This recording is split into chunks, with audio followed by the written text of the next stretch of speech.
नमस्कार जय जगन्नाथ। आज आमे जानिबा पट्टचित्र कला एवं वार्ली कला विषय।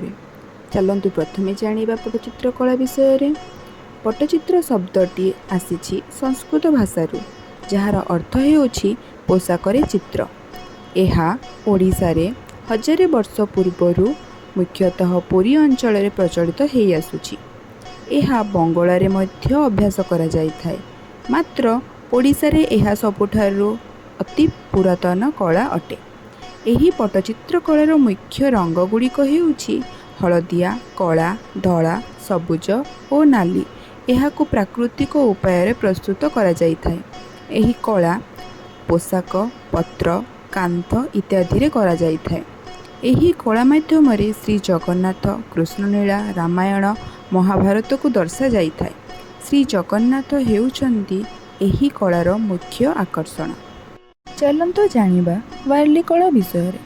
वार्ली कला हेउछि महाराष्ट्रर 5000 वर्ष पुरातन कला, जहा पालगढ़ डिस्ट्रिक्ट रे मुख्यतः देखिबाकू मिलिथाए।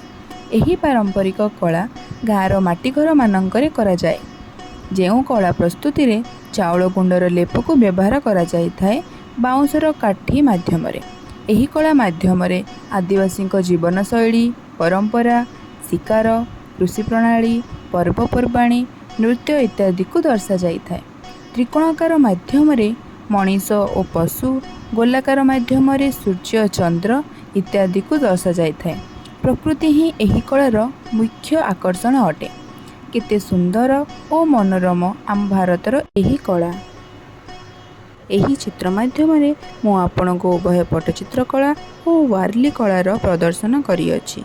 मोर आशा कि यह आपनको पसंद आसिबो।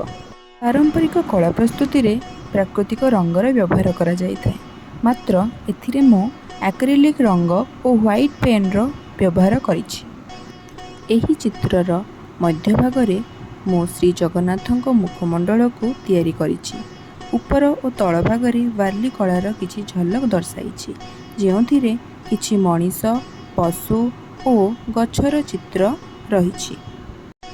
केवल माटीर एही रंग एवं ता उपरे धଳାर एही रंग को व्यवहार करी केते सुंदर चित्र अंकन करा जाय पारे। तेबे आपण कोन विश्वास करि पारुछंती केते नियारा और सुंदर एही पुरातन संस्कृति और कला विषय जानी आपनको केमिति लागिला आपण कमेंट माध्यम रे निश्चित जणाइबे।